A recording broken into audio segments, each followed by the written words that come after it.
شہر رمضان الذی انزل فیہ القرآن، کہ رمضان کا مہینہ وہ ہے جس میں اللہ نے قرآن کو نازل کیا ہے۔ قرآن، رمضان آپس میں ملے ہوئے ہیں۔ اور میرے بھائیو، حضور نبی کریم صلی اللہ علیہ وسلم نے حدیث میں فرمایا، حضرت ابو ہریرہ رضی اللہ تعالیٰ عنہ روایت کرتے ہیں، صحیح بخاری اور مسلم میں ہے کہ قول نبی صلی اللہ علیہ وسلم اذا دخل شہر رمضان فتحت ابواب الجنہ وغلقت ابواب جہنم وسلسلت الشیاطین، کہ حضور نبی کریم صلی اللہ علیہ وسلم نے فرمایا کہ جب رمضان کا مہینہ داخل ہوتا ہے تو جنت کے دروازے کھول دیے جاتے ہیں، جہنم کو ڈھانک دیا جاتا ہے اور شیاطین کو قید کر لیا جاتا ہے۔ کیا ثابت ہوا بھائی؟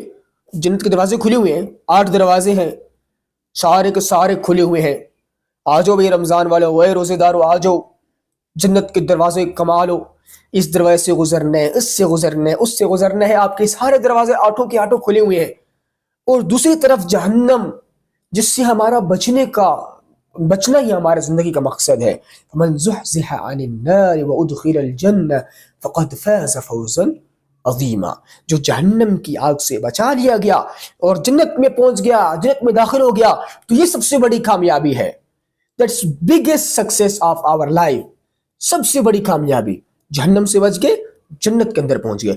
تو جہنم کے دروازے بند ہیں، اب آپ کو جہنم سے ڈرنے کی ضرورت نہیں ہے۔ 7 دروازے سارے غلقت ابواب جہنم، جہنم کے سارے دروازے بند ہیں۔ اور سلسلت الشیاطین، اب وہ شیطان جو آپ نے پورا 11 مہینے آپ کہتے شیطان نے مجھے یہ کرا دیا، شیطان بڑا خبیث ہے، شیطان نے یہ کرا دیا، شیطان مجھے چھوڑتا نہیں ہے، شیطان تنگ کرتے ہیں، صبح نماز کے لیے شیطان نہیں جاگنے دیتا۔ میرے بھائی شیطان بند ہے، اب 30 دن ہے، چیک کر لیں آپ۔ شیطان وہ جس کے آپ تانے دے رہے تھے، جس کے آپ بہانے کر رہے تھے، اب 30 دن شیطان پورا بند ہے۔ آخری دن اپنے پاس ڈائری پہ نوٹ کر لیں، بھائی دیکھو میں نے 30 دن کیسے گزارے ہیں، رحمان کے مطابق گزارے ہیں تو میں کامیاب ہوں، اور اگر شیطان نہ ہونے کے باوجود میں نے شیطان کے طریقے پر گزارے ہیں تو سمجھے کہ حقیقی شیطان وہ نہیں ہے جو ابلیس کے نام سے موسوم ہے، بلکہ حقیقی شیطان آپ خود بنے ہوئے ہیں۔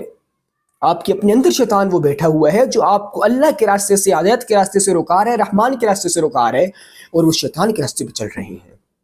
وہ لطیفہ آتا ہے نا کہ بھائی شیطان نے آخری دن اپنے دوست نے کہا کہ ارے دوست میں بس چلتا ہوں آج، تو وہ دوست کہنے لگا یار تو جا رہا ہے، پھر مجھے نمازیں پڑھنی پڑیں گی، پھر مجھے نیک کام کرنا پڑے گا، پہلے میں تیرا بہانہ کر لیتا تھا، تو مجھے رکا لیتا تھا۔ تو شیطان نے آگے جواب دیا کہ ارے بھائی مجھے کوئی مسئلہ نہیں ہے، مجھے کوئی ٹینشن نہیں ہے کہ اب میں آپ کو جس حالت پہ چھوڑ کے جا رہا ہوں، مجھے امید ہے کہ آپ الٹا میرا کام بھی خود چلاؤ گے۔ تو ایسا نہیں بننا کہ شیطان چلا گیا، شیطان والا کام آپ خود چلا رہے ہیں، شیطان والے اعمال آپ خود کر رہے ہیں۔ میرے بھائیو، حضور نبی کریم صلی اللہ علیہ وسلم نے ایک اور حدیث کے اندر فرمایا، جس کو روزے نے اس کے گناہوں سے نہیں روکا، بدگوئی سے نہیں روکا، گالی گلوچ سے نہیں روکا، تو اللہ کو ایسے بندے کے روزے کی کوئی ضرورت، کوئی حاجت نہیں ہے۔ وہ گرچہ روزہ رکھتا رہے، اللہ کو اس کی ضرورت نہیں ہے۔ اور اس کے مقابلے میں اور احادیث آتی ہیں، حضور نبی کریم صلی اللہ علیہ وسلم نے فرمایا من صام رمضان ایمانا واحتسابا غفر له ما تقدم من ذنبه، جس نے رمضان کے روزے رکھے ایمان اور احتساب کی حالت میں، تو اس کے پچھلے تمام گناہ معاف کر دیے جاتے ہیں۔ کتنی بڑی اپرچونٹی ہے، رمضان کے روزے رکھے، پچھلے سارے گناہ معاف ہو گئے۔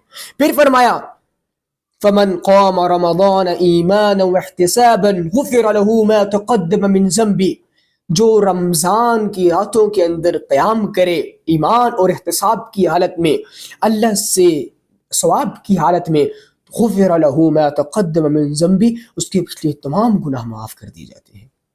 یعنی سیل لگی ابھی، آ جاؤ معافی کراتے جاؤ، آ جاؤ، اللہ تعالیٰ آپ کو بہانے دے رہے ہیں۔